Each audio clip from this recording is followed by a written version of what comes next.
Bienvenidos a nuestra primera clase del sistema circulatorio. Hoy haremos una introducción al mismo y luego revisaremos las principales macroestructuras que lo componen. Lo primero que tenemos que recordar es que el sistema circulatorio está compuesto a su vez por otros dos sistemas, el sistema cardiovascular y el sistema linfático. Ambos sistemas permiten la circulación de dos fluidos indispensables para la vida. En el caso del sistema cardiovascular es la sangre y en el caso del sistema linfático es la linfa.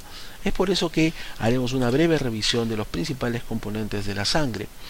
En esta imagen podemos ver a una muestra de sangre que ha sido centrifugada, lo que ha permitido separar a la sangre sus dos componentes principales, un componente líquido que se llama plasma y este componente de elementos formes que corresponde a los glóbulos rojos, glóbulos blancos y plaquetas.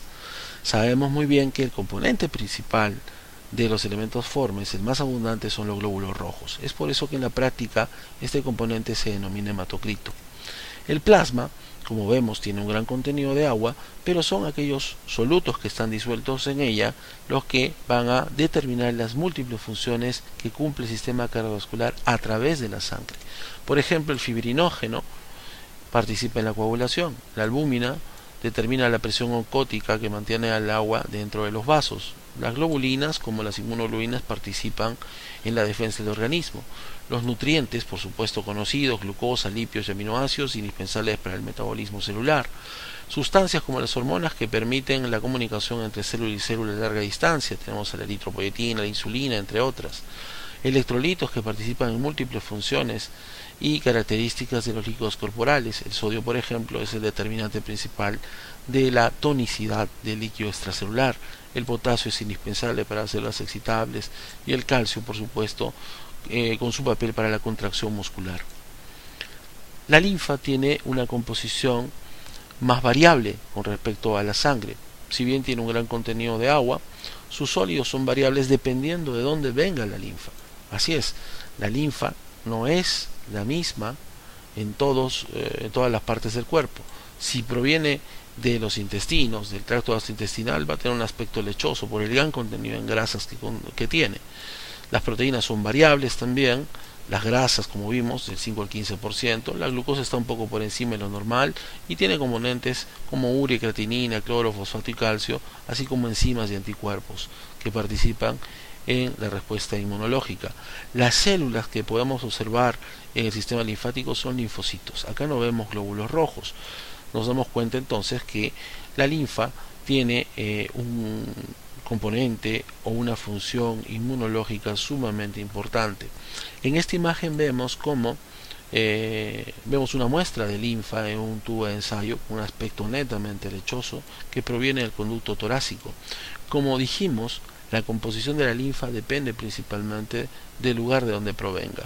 Es claro que esta linfa contiene una gran cantidad de triglicéridos y sustancias grasas que han sido absorbidas a nivel intestinal y que por supuesto van a regresar a la circulación sistémica.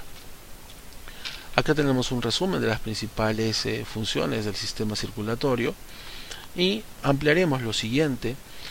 Sabemos muy bien que el sistema circulatorio realiza la mayoría de sus funciones a través de la sangre, por no decir todas. Para esto lo que requiere es una bomba que mantenga una presión que asegure un flujo de sangre a todos los órganos del cuerpo. Asimismo, la dilatación de los vasos o la contracción de los vasos va a participar en la regulación de la temperatura corporal. ¿Okay? Muy bien, la linfa tiene como funciones principales el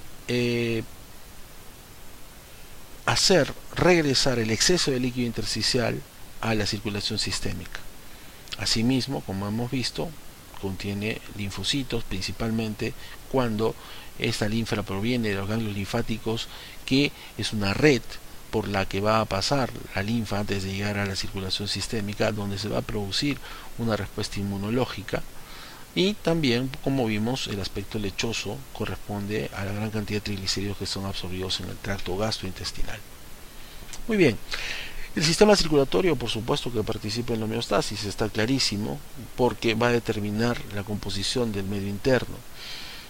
¿No? El medio interno contiene oxígeno, dióxido de carbono, nutrientes, desechos orgánicos producidos por las células como la urea, los iones que hemos referido, y por supuesto hay propiedades físicas como la temperatura, el pH, el volumen, la presión, que son elementos o variables que deben mantenerse en equilibrio para que la célula pueda sobrevivir, ¿no? Cualquier fluctuación de estas variables tiene mecanismos compensadores que van a evitar justamente que la célula no cumpla su función o inclusive se lesione o muera.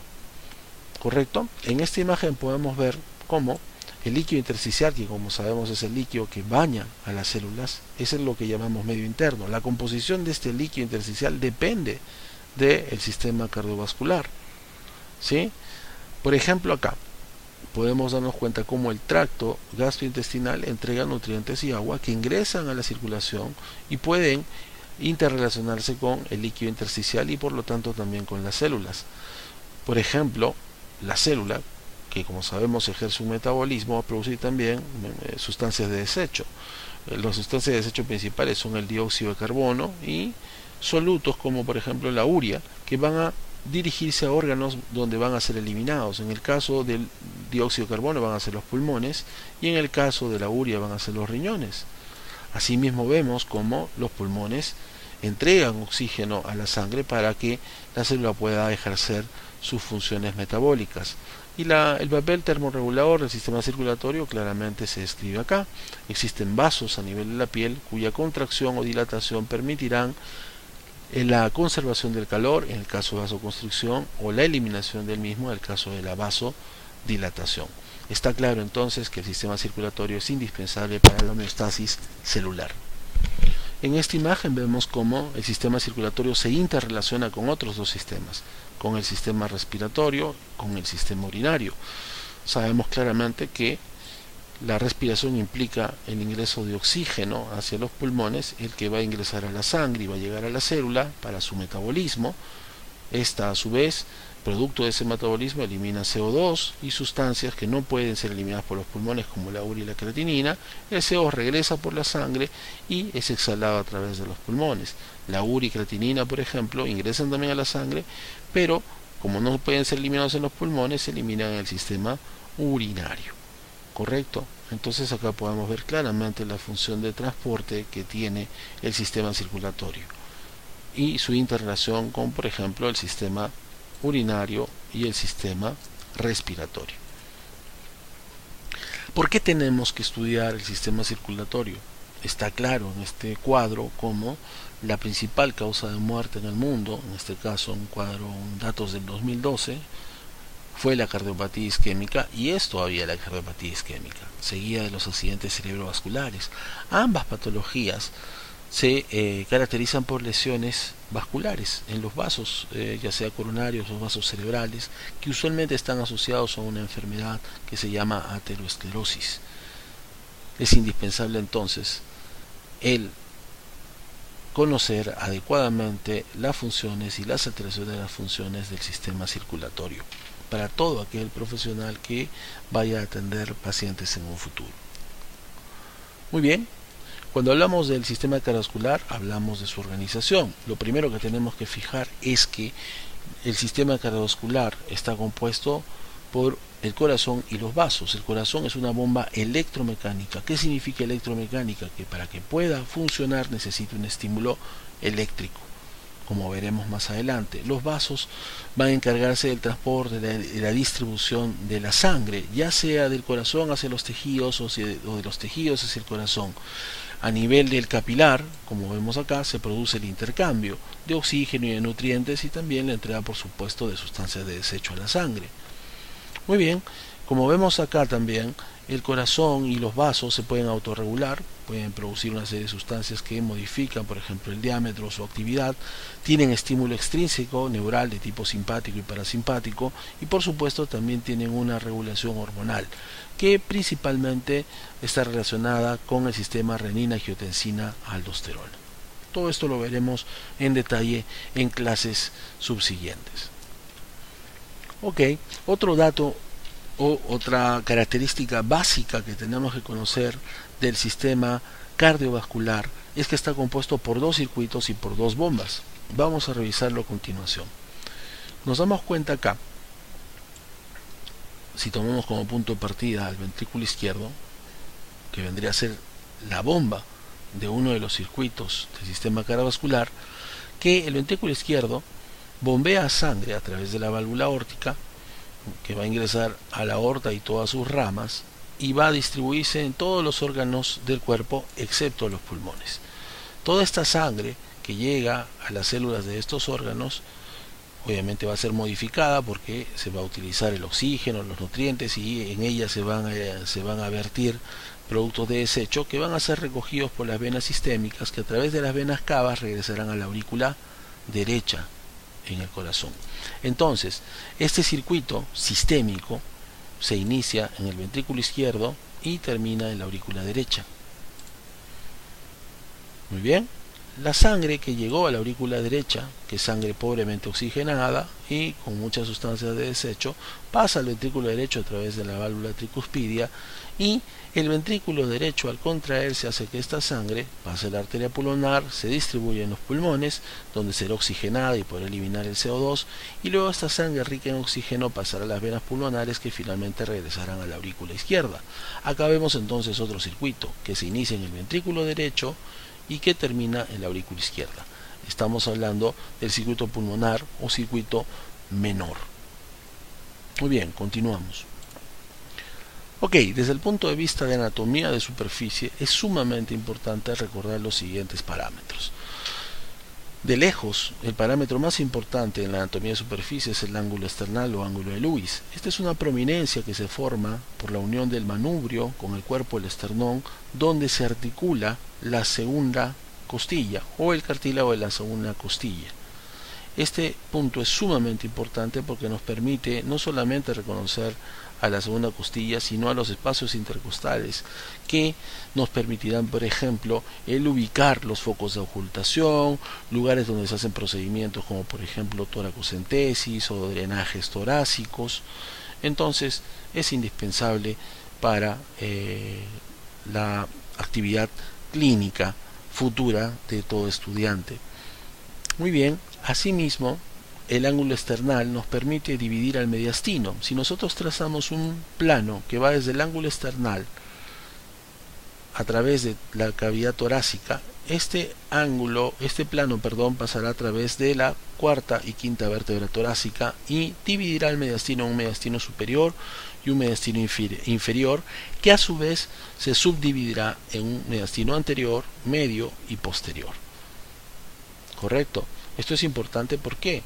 Porque nos va a permitir la localización de ciertas estructuras en cada una de estas divisiones, ¿no? El mediastino superior, por supuesto, contiene principalmente los grandes vasos, ¿ok? El mediastino anterior al timo, el mediastino medio al corazón, y el mediastino posterior una serie de estructuras como el esófago, la aorta descendente, que ustedes deberán revisar en detalle en sus textos y en las prácticas, por supuesto. Acá vemos también esta imagen como si trazamos un eje a través en la mitad del cuerpo, que se llama el eje corporal. Nos damos cuenta que el eje cardíaco no está en la misma dirección, no concuerda con el eje corporal. El corazón tiene 2/3 de su masa hacia la izquierda y 1/3 hacia la derecha. Esto hace también que el diafragma izquierdo sea más bajo que el diafragma derecho. Esto es muy importante porque nos permite la localización de los bordes, que veremos más adelante, proyectados en la superficie corporal. Muy bien, justamente acá tenemos una imagen que nos permite observar los bordes del corazón. Nos damos cuenta que el borde derecho del corazón es la aurícula derecha, el borde izquierdo es el ventrículo izquierdo, el borde superior está formado principalmente por ambas aurículas y el cono arterioso del ventrículo derecho, y acá tenemos la pared diafragmática, ¿no?, que está formada principalmente por el ventrículo izquierdo. Este también es un borde inferior. Si hablamos de un borde inferior, este borde inferior está formado por el ventrículo derecho, pero la pared, que no se llega a ver claramente en esta imagen, está formada principalmente por el ventrículo izquierdo. Esto claramente, o se ve claramente que hay limitaciones en una imagen bidimensional para ver, por ejemplo, estructuras que son anteriores o posteriores. Por ejemplo, la base del corazón no es posible verla en esta imagen porque es posterior y está compuesta principalmente por la aurícula izquierda. El ápex sí, porque está en una posición anterior y está formada por el ventrículo izquierdo.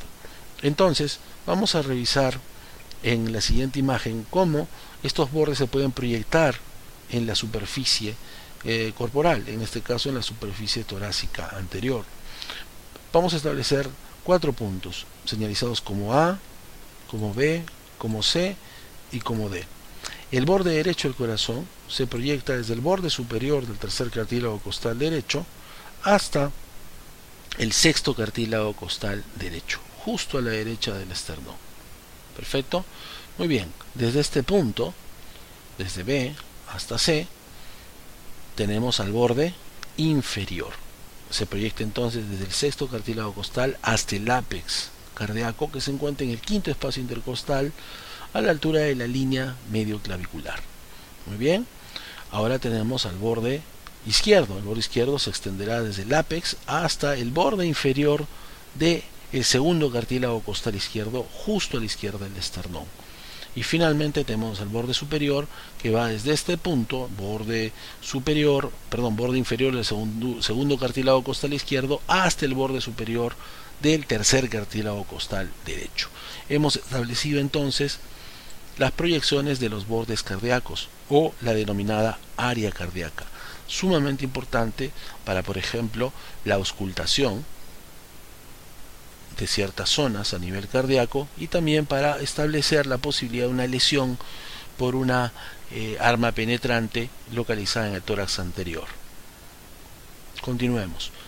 Como dijimos, tanto la localización del ángulo de Lewis como el establecimiento de los bordes del corazón nos permite localizar focos de auscultación de las 4 válvulas cardíacas. Estamos hablando de las válvulas semilunares, aórtica y pulmonar, y de la válvula mitral y tricuspidia, o válvulas auriculoventriculares.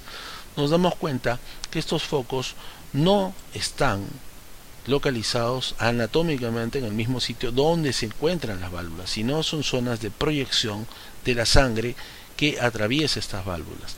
Por ejemplo, en el caso del foco mitral, nos damos cuenta que se encuentra en el quinto espacio intercostal, a la altura de la línea medioclavicular, es decir, donde se encuentra el ápex, ¿sí? Tenemos a la válvula tricuspidia, que la escuchamos mejor, o la ocultamos mejor, en el mismo quinto espacio intercostal, pero justo a la izquierda del esternón. Tenemos acá a la válvula aórtica, que se proyecta y se escucha mejor en el segundo espacio intercostal, justo al lado del esternón. Y finalmente la válvula pulmonar, que se escucha mejor en el segundo espacio intercostal, justo a la izquierda del esternón. Estos son entonces los focos de auscultación. Muy bien, revisaremos ahora imágenes del sistema cardiovascular muy importantes para la práctica clínica. En esta radiografía de tórax vamos a revisar las principales estructuras relacionadas al sistema cardiovascular. Empecemos por acá. Tenemos al borde derecho del corazón, la aurícula derecha, el borde izquierdo formado por el ventrículo izquierdo, correcto. Tenemos también asociados a esos dos bordes a la sombra que hace el diafragma derecho, el diafragma izquierdo. Si seguimos ascendiendo, nos damos cuenta acá del borde que hace la aorta ascendente, y finalmente vemos a esta imagen que corresponde al botón aórtico. Vemos acá otra sombra que está descendiendo, que corresponde a la vena cava superior, correcto, que a nivel del primer cartílago costal se ha formado por la unión de la vena brachiocefálica derecha y la vena brachiocefálica izquierda. La vena cava superior descenderá y finalmente drenará en la aurícula derecha. Muy bien, podemos observar también acá estas dos imágenes que corresponden al hilio pulmonar izquierdo, al hilio pulmonar derecho, compuestos principalmente por la arteria pulmonar izquierda y la arteria pulmonar derecha. podemos también ver que entre el botón aórtico y la arteria pulmonar izquierda hay una pequeña zona de claridad que se llama ventana aortopulmonar, y por detrás del corazón podemos ver a la sombra de la aorta descendente. Muy bien, esta imagen es bidimensional. La imagen de radiografía de tórax no nos permite ver estructuras anteriores y posteriores. Es por eso que la tomografía es sumamente importante para poder describir a las estructuras en otro plano. En este caso, en el plano axial, podemos observar claramente en esta tomografía que se encuentra a nivel de T5, es decir, por debajo del plano del ángulo de Lewis, las siguientes estructuras. Vemos en la parte anterior al esternón y en la parte posterior, por supuesto, a la columna. ¿Sí? Podemos observar acá que a la izquierda encontramos al tronco pulmonar dando origen a la arteria pulmonar derecha. A la derecha del tronco pulmonar encontramos a la aorta ascendente, y a la derecha de la aorta ascendente a la vena cava superior. Muy bien. Sabemos muy bien que la aorta ascendente va a formar el arco aórtico y que finalmente descenderá por el mediastino posterior, y acá está la aorta descendente. Muy bien. En esta imagen, que corresponde a un nivel más bajo, estamos hablando de más o menos T6 o probablemente T7, podemos observar a las cavidades cardíacas. Tenemos, por supuesto, acá a la pared anterior del corazón, compuesta principalmente por el ventrículo derecho. Eso hace que cualquier lesión penetrante del tórax anterior va a tener más posibilidad siempre de lesionar el ventrículo derecho que a otras cavidades. Podemos ver, obviamente, en una situación más posterior y a la izquierda, al ventrículo izquierdo, y más posterior y a la derecha, a la aurícula derecha. La estructura más posterior del corazón claramente es la aurícula izquierda, que se correlaciona con el esófago, ¿no? Y en este caso también con la aorta descendente a nivel del mediastino posterior. Continuamos. Una herramienta útil para poder definir si es que una imagen corresponde a una cardiomegalia es el llamado índice cardiotorácico. Nos damos cuenta acá que se ha trazado un eje, una línea a la mitad, que dividiera la mitad del cuerpo en dos partes iguales, y se han trazado dos líneas que corresponden a los diámetros principales del corazón hacia la derecha de esa línea media y hacia la izquierda de esa línea media. Estos dos se van a sumar, A más B, y se van a relacionar con el diámetro torácico mayor en esta persona. Si es que la suma de A más B dividido sobre C es mayor de 0,5, podemos decir que existe cardiomegalia, es decir, un corazón crecido, que puede estar asociado a una serie de patologías que veremos más adelante. Muy bien, pasemos ahora a la revisión de la pared cardíaca.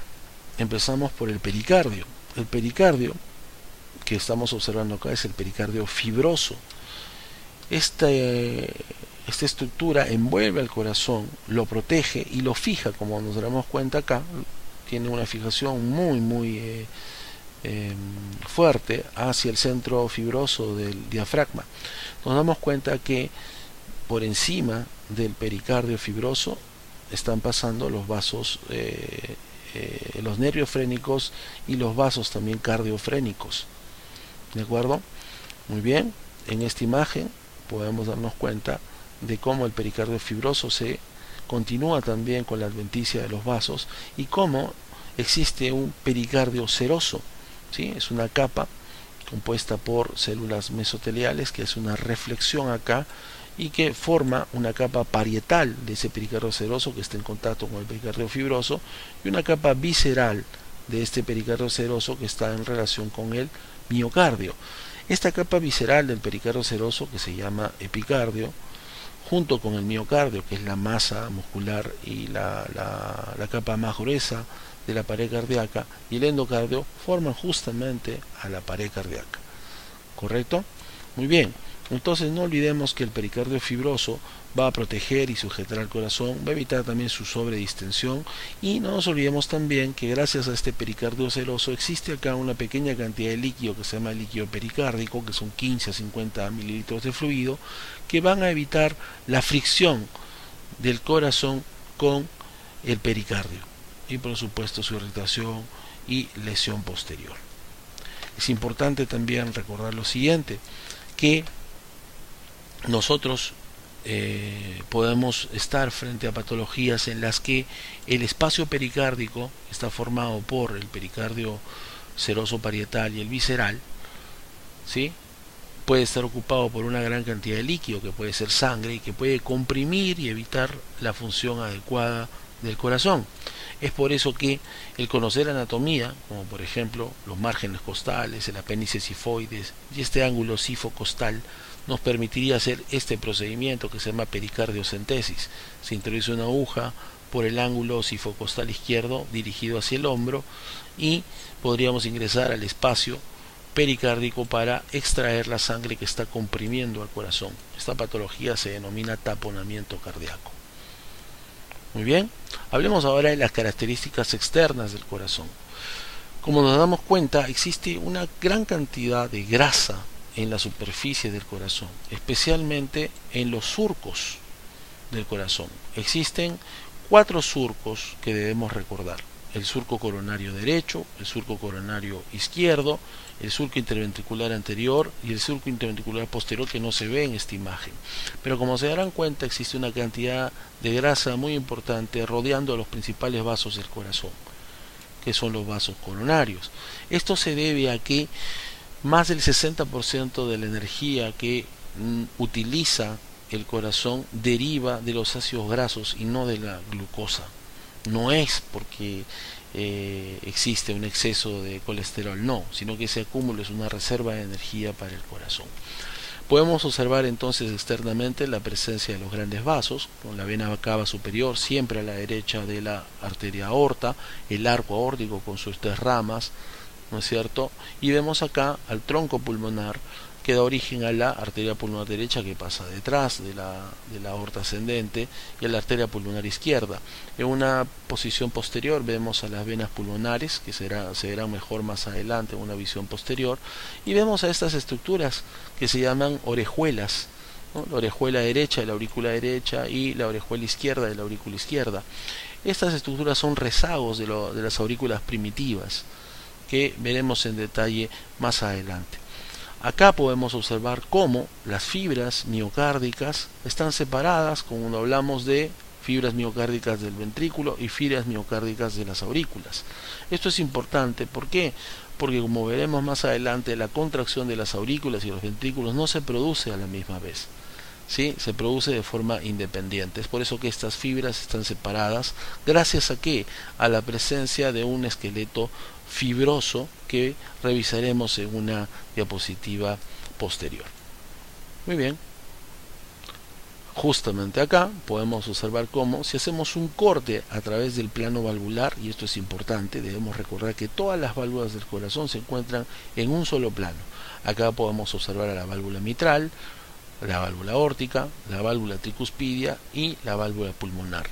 Si se dan cuenta, todas estas válvulas están compuestas por tejido conectivo que va a formar anillos y que a su vez son parte de lo que llamamos esqueleto fibroso del corazón. Acá en esta imagen cadavérica podemos ver cómo las fibras miocárdicas ventriculares se están uniendo a estos anillos y al esqueleto fibroso del que estamos hablando. En este esquema podemos darnos cuenta que este esqueleto fibroso está compuesto principalmente por un anillo mitral, un anillo tricuspidio. Acá hay una extensión del anillo tricuspidio que es importante, que se llama tendón de Todaro, y que es uno de los límites de un triángulo que se llama triángulo de Koch en la aurícula derecha, que permite la localización del nodo aurículo-ventricular. Asimismo vemos que el anillo mitral y la relación con el anillo tricuspidio permite también la presencia de trígonos. Tenemos el trígono fibroso izquierdo, ¿no? Un trígono intervalvular y un trígono derecho. Correcto, todo esto parte del esqueleto fibroso. Y acá vemos algo sumamente importante. Sabemos muy bien que el ventrículo derecho y el ventrículo izquierdo están separados por un septum, que es una pared interventricular. Ahora, una parte es membranosa y ese septum membranoso es parte del esqueleto fibroso del corazón. Como nos damos cuenta acá, hay una parte que está por encima del anillo tricuspidio y otra por debajo del anillo tricuspidio. Es decir, este septum membranoso ¿no? Separa tanto ambos ventrículos como a ambas aurículas. ¿Ok? También podemos ver acá al anillo aórtico, relacionado principalmente al anillo mitral y al anillo pulmonar. Muy bien, vamos a hablar entonces ahora de las características internas del corazón. Tenemos abierta acá la aurícula derecha. Lo primero que tenemos que fijar es lo siguiente: existe una porción rugosa y una porción lisa. Esta porción rugosa es un remanente de la aurícula primitiva y está caracterizada por estos relieves de miocardio llamados músculos pectíneos. Si nos damos cuenta, acá hay un relieve que se denomina cresta terminal, que se extiende desde la vena cava superior hasta la vena cava inferior, correcto, y que marca un límite entre esta porción rugosa y esta porción lisa. Esta porción lisa de la aurícula derecha se llama seno venarum. Seno venarum. En la pared que divide ambas aurículas podemos encontrar también a esta depresión denominada fosa oval, que no es más que un rezago de lo que era el foramen oval, que veremos más adelante en las clases de embriología. Esta fosa oval tiene también una pequeña saliencia, un relieve acá que se llama limbo de la fosa oval. Nos damos cuenta que la vena cava inferior tiene una válvula, y también acá drena otra estructura que se llama seno coronario, que es donde drena la mayor cantidad de la sangre venosa del corazón, aquí en la aurícula derecha. También tiene una válvula correspondiente. La sangre de la aurícula derecha va a pasar a través de la válvula tricuspidia al ventrículo derecho. No nos olvidemos también acá que justamente en el extremo superior de lo que sería la cresta terminal, que estaría por acá, encontraremos en una posición subepicárdica al nodo sinusal, que es el marcapaso del corazón. Muy bien, en el ventrículo derecho podemos claramente observar que se repite este patrón rugoso y liso. En este caso ya no serán músculos pectíneos, sino trabéculas carnosas, parte del ventrículo primitivo, y acá tendremos al cono arterioso, la porción lisa del ventrículo derecho, justamente antes de el origen del tronco pulmonar, y acá podemos observar la válvula pulmonar. Otras estructuras muy importantes son los músculos papilares. Los músculos papilares del ventrículo derecho son estructuras miocárdicas que tienen extensiones llamadas cuerdas tendíneas que se unen a las valvas de la válvula tricuspidia, y que cuando el ventrículo se contraen, se contraen y se tensan para mantener cerrada a la válvula tricuspidia y evitar que la sangre regrese del ventrículo hacia la aurícula. Esa sangre debe dirigirse del ventrículo a través de la válvula pulmonar hacia el tronco pulmonar, las arterias pulmonares y los pulmones finalmente. Acá podemos ver una estructura sumamente importante que se llama trabécula septomarginal, que es una estructura muscular también, que es atravesada o que utiliza la mayor parte de la rama derecha del haz de His, que es tejido de conducción, para producir la contracción de este músculo, que es el músculo papilar anterior, que como dijimos participa en mantener cerrada la válvula tricuspidia durante la contracción del ventrículo derecho. Muy bien, la sangre oxigenada que proviene de los pulmones va a llegar a la aurícula izquierda gracias a las venas pulmonares, que son 4, pulmonar derecha, izquierda, superior e inferior.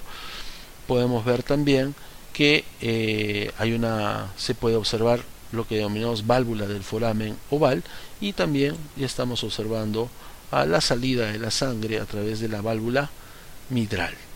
Muy bien, el ventrículo izquierdo, como vemos, mucho más grueso, 2 a 3 veces más grueso en su pared que el ventrículo derecho, contiene también una porción rugosa, es decir, tenemos trabéculas carnosas, y también tenemos músculos papilares. A diferencia del ventrículo derecho, que tiene 3 músculos papilares, el ventrículo izquierdo solamente tiene 2, el músculo papilar anterior y el posterior, también unido por cuerdas tendinas a las valvas de la válvula mitral, que como sabemos debe cerrarse y mantenerse cerrada durante la contracción del ventrículo izquierdo para evitar la regurgitación de sangre hacia la aurícula.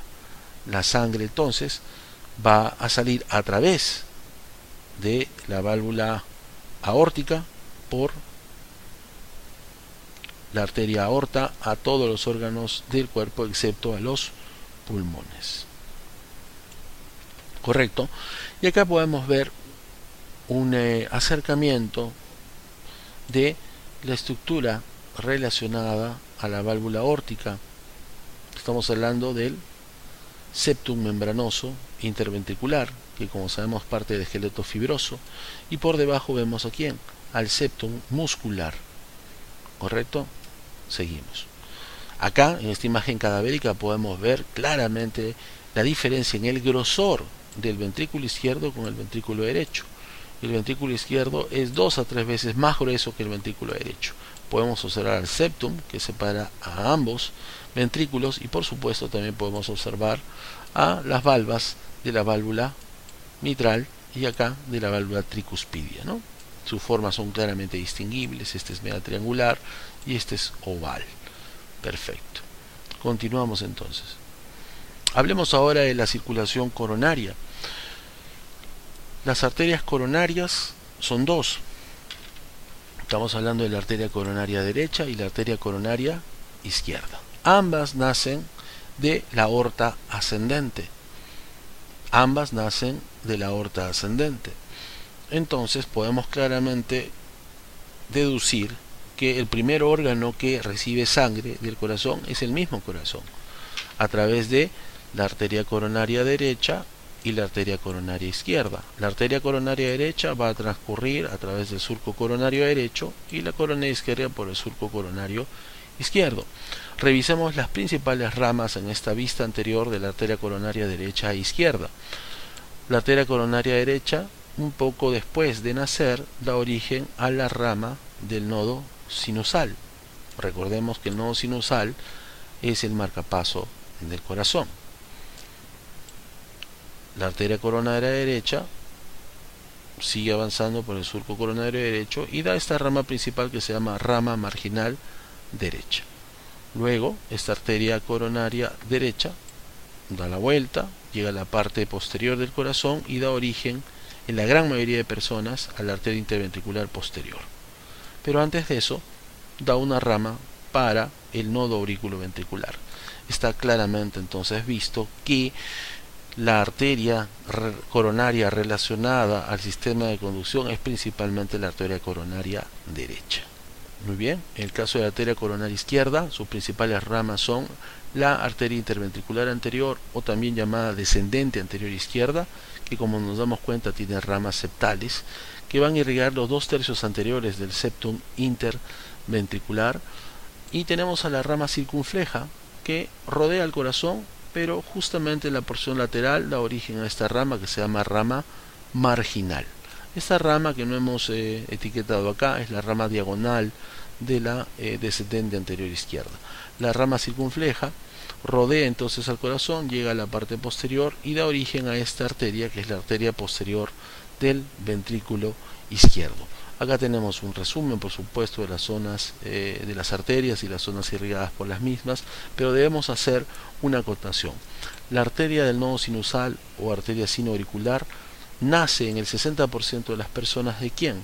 De la arteria coronaria derecha, pero en un 40% se origina de la arteria circunfleja.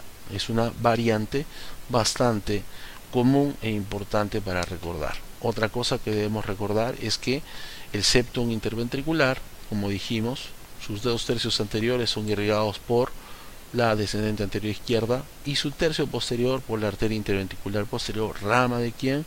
De la arteria coronaria derecha.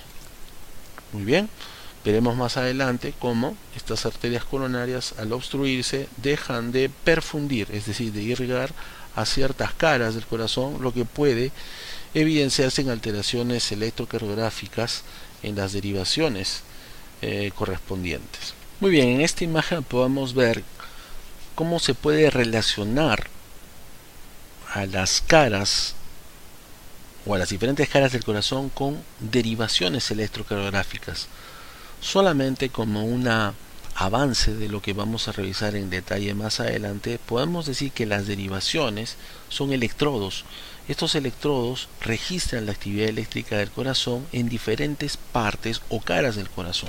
Por ejemplo, vemos acá que la cara inferior del corazón que podemos ver en esta vista posterior es registrada mejor en las derivaciones D2, D3 y ABF. La cara septal del corazón, que es vista que se puede observar en esta vista anterior, es mejor observada electrocardiográficamente en las derivaciones B1 y B2. La cara anterior del corazón también se puede observar mejor en la cara B3 y B4. Y la cara lateral del corazón, que se puede ver en esta imagen, tanto anterior como posterior, se divide en una cara lateral baja, que se ve mejor en B5 y B6, y una cara lateral alta que se ve mejor en D1 y ABL. Estas derivaciones entonces se pueden correlacionar con la obstrucción de ciertas arterias coronarias, dependiendo por supuesto de las alteraciones que se vean en las diferentes derivaciones. Por ejemplo, si tenemos un ST elevado u ondas Q en D2, D3 y ABF, esto correspondería a la cara inferior del corazón, y la cara inferior del corazón por lo general está irrigada ¿por quién? Por la arteria coronaria derecha. Entonces hablaríamos de un infarto por obstrucción de la arteria coronaria derecha. Si fuera, por ejemplo, vemos elevación del ST u ondas Q en B1 y B2, es decir, en la cara septal, nos damos cuenta que esta zona está irrigada principalmente por la arteria interventricular anterior o descendente anterior izquierda. Entonces nos daremos cuenta que esta zona septal tendrá como obstrucción o como arteria probablemente más obstruida a la descendente anterior izquierda. Si hablamos, por ejemplo, de la cara anterior del corazón, sabemos muy bien que esto se ve mejor en B3 y en B4. ¿Y está en relación con quién? También con la descendente anterior izquierda. ¿Ok? En el caso de las caras laterales, si vemos que el compromiso es en B5 B6, es decir, la cara lateral baja, lo más probable es que la arteria obstruida sea la descendente anterior izquierda o la arteria diagonal. Estamos hablando de esta arteria o una de sus ramas, que es la diagonal. Pero si estas alteraciones se ven en D1 y ABL, lo más probable es que la arteria obstruida sea la arteria circunfleja. También existe un compromiso posterior del corazón, donde se verán alteraciones electrocardiográficas que veremos más adelante, y cuando existe un compromiso posterior del corazón, la arteria más probablemente obstruida es siempre la coronaria derecha. Muy bien, hablaremos ahora del drenaje venoso del corazón. La estructura más importante definitivamente es el seno coronario. El seno coronario recibe la sangre venosa de prácticamente todo el corazón, excepto la de las venas cardíacas anteriores y las venas cardíacas mínimas o tebesianas. Acá podemos ver cómo en la cara anterior del corazón la vena cardíaca magna se va a unir junto con la vena oblicua de la aurícula izquierda, la vena cardíaca media, ¿no? Y también la vena cardíaca pequeña, para finalmente drenar toda esta sangre venosa en el seno coronario, que a su vez drena en la aurícula derecha. Vemos cómo las venas cardíacas anteriores no tienen contacto con el seno coronario. Esta sangre de las venas cardíacas anteriores drena directamente en la aurícula derecha. En la vista posterior también se puede observar claramente como la vena cardíaca magna, que como sabemos acompaña en el surco interventricular anterior a la descendente anterior izquierda, recibe la sangre de las venas marginal izquierda, vena posterior del ventrículo izquierdo, vena oblicua, vena cardíaca media. Finalmente, esta sangre drena a través del seno coronario en la aurícula derecha. Las venas cardíacas mínimas, que no se ven en estas imágenes, drenan sangre venosa de las paredes cardíacas en la cavidad más cercana y no en el seno coronario.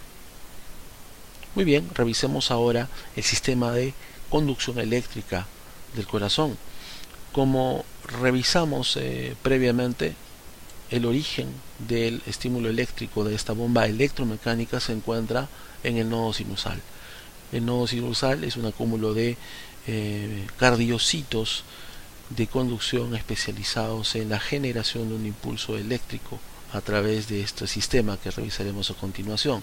Sabemos bien que el nodo sinusal se encuentra a nivel subepicárdico en la porción superior de la cresta terminalis, justamente en la unión de la vena cava superior con la aurícula derecha. Cuando se produce el estímulo eléctrico, este se transmite hacia la aurícula izquierda a través del haz de Bachmann y hacia la aurícula derecha y al nodo auriculoventricular a través de los tractos internodales. El nodo auriculoventricular se encuentra también en la aurícula derecha y sabemos muy bien que se caracteriza por un retraso importante en la conducción nerviosa que permite el llenado ventricular, como veremos más adelante. De este nodo auriculoventricular nace el haz de His, que es la única estructura que atraviesa el esqueleto fibroso del corazón, ingresa al septum membranoso y luego al septum muscular interventricular y se divide en una rama derecha y una rama izquierda. Estas ramas terminarán en pequeñas fibras de alta velocidad conductiva que se llaman fibras de Purkinje. Es así como el corazón será estimulado desde la aurícula hasta la porción más distal de los ventrículos en el ápex y se contraerá en dirección contraria, es decir, desde el ápex hacia la base, mientras que el estímulo eléctrico viajó desde la base hacia el ápex. Muy bien, el corazón es autónomo. ¿Qué significa eso? Que genera su propio impulso y se contrae secundariamente sin necesidad de ningún estímulo externo, pero sí es influenciado por el sistema nervioso autónomo a través del nervio vago, que vemos acá el vago derecho y al vago izquierdo, y de forma muy importante por el sistema nervioso simpático, ¿no? Que va a formar plexos que van a inervar a todo el corazón. En cambio, el sistema nervioso parasimpático a través de los nervios vagos tiene una influencia predominantemente en las aurículas, especialmente en la aurícula derecha. En cambio, el sistema nervioso simpático afecta a todo el corazón, tanto a las aurículas como a los ventrículos. Sabemos muy bien, y lo veremos más adelante, que estos dos sistemas tienen efectos antagónicos. El sistema nervioso simpático a través del vago va a disminuir la frecuencia cardíaca, eso se denomina efecto cronotrópico negativo, y va a disminuir la fuerza de contracción, pero solamente en las aurículas, es decir, va a tener un efecto inotrópico negativo sobre las aurículas. En cambio, el sistema nervioso simpático va a producir o va a estimular tanto aurículas como ventrículos, va a producir un efecto cronotrópico positivo, inotrópico tanto auricular y ventricular positivo, junto con otras características que veremos más adelante. Muy bien, un dato interesante que debemos recordar es el denominado dolor referido. Es decir, si nosotros recordamos las diapositivas iniciales, nos dimos cuenta que la enfermedad que mata más en el mundo es la cardiopatía isquémica, es decir, el infarto agudo de miocardio. Y estas personas por lo general vienen refiriendo un dolor a nivel precordial del hemitórax izquierdo o de la cara interna del brazo izquierdo, como vemos en esta imagen, ¿correcto? Entonces, ¿cómo puede ser que una lesión que se produce en el miocárdico se refiera o se refleje en estas zonas? La razón es la siguiente: la inervación simpática sensitiva dolorosa que recoge justamente el estímulo producto de esta isquemia o necrosis en el corazón viaja e ingresa a la médula espinal junto con las fibras que traen sensibilidad dolorosa de los dermatomas T2, T3 y T4, incluyendo inclusive a T1. Estas fibras ingresan a la médula y hacen sinapsis en las mismas neuronas en el asta posterior, y luego esta información viaja hacia el cerebro y el cerebro interpreta que el dolor, que en verdad proviene del miocardio que se ha lesionado, proviene de los dermatomas cuyas fibras hacen contacto con las mismas neuronas en el asta posterior que el sistema nervioso simpático. A eso llamamos dolor referido, y hay múltiples ejemplos en la clínica relacionados a esto, como por ejemplo cuando uno tiene un cólico vesicular que se localiza, la persona lo refiere en el hipocondrio derecho o inclusive en el hombro derecho, tiene la misma explicación. Es la vesícula la que se contrae, la que sufre distensión o inclusive isquemia y que produce dolores en los dermatomas que comparte, por decir así, junto con las fibras sensitivas somáticas. Muy bien, finalmente hablaremos del sistema linfático. Recordemos que la linfa es un fluido que característicamente está compuesto por el exceso de líquido intersticial que debe regresar a la circulación, así como por una gran cantidad de grasa que es absorbida a nivel del tracto gastrointestinal y que también, por supuesto, a través de los ganglios linfáticos, que como nos daremos cuenta tienen una red muy importante por todo el cuerpo, permiten ser un filtro para que gérmenes o sustancias extrañas puedan ser destruidas o se produzca una respuesta inmunológica, ¿no? A través principalmente de linfocitos que se encuentran a nivel de estos ganglios. Lo interesante de la linfa y del sistema linfático es que toda la linfa del cuerpo, excepto el hemicráneo derecho, el hemitórax derecho y el miembro superior derecho, drena a través de esta estructura que se llama conducto torácico en la unión yúgulo-subclavia izquierda, mientras que la linfa de estas zonas, el hemicráneo derecho, el hemitórax derecho y el miembro superior derecho, drena no en el conducto torácico, sino en el llamado conducto linfático derecho. Es interesante también notar lo siguiente: a nivel o en el límite torácico y abdominal vemos a esta cisterna, que es una dilatación linfática llamada cisterna aquilosa, que recibe no solamente al tronco lumbar derecho e izquierdo, sino principalmente a los troncos intestinales, que traen linfa rica en grasas, principalmente triglicéridos. Esto va a producir que la linfa que drene en el conducto torácico y finalmente en el ángulo yugosubclavio tenga un alto contenido de grasa y el aspecto lechoso que vimos anteriormente. Por supuesto, este conducto torácico va a recibir a su vez el drenaje de vasos linfáticos intercostales, torácicos o también del tronco broncomiastínico izquierdo, ¿no? En el lado derecho, el conducto linfático derecho recibe principalmente linfa del tronco yugular derecho, subclavio derecho y el broncomiastínico derecho, ¿no? Lo mismo obviamente que el conducto torácico, pero sabemos muy bien que las zonas de donde proviene la linfa que drena el conducto torácico incluyen a prácticamente todo el cuerpo, excepto esta zona correspondiente al conducto linfático derecho. Muy bien, recuerden que en las siguientes clases desarrollaremos los temas relacionados a los logros que están claramente especificados en sus guías. La clase, por supuesto, es una ayuda para que ustedes puedan desarrollar en más profundidad todos los objetivos o logros contenidos en sus guías, en los libros de referencia y por supuesto durante las prácticas. Espero que les haya sido útil. Nos vemos. Hasta pronto.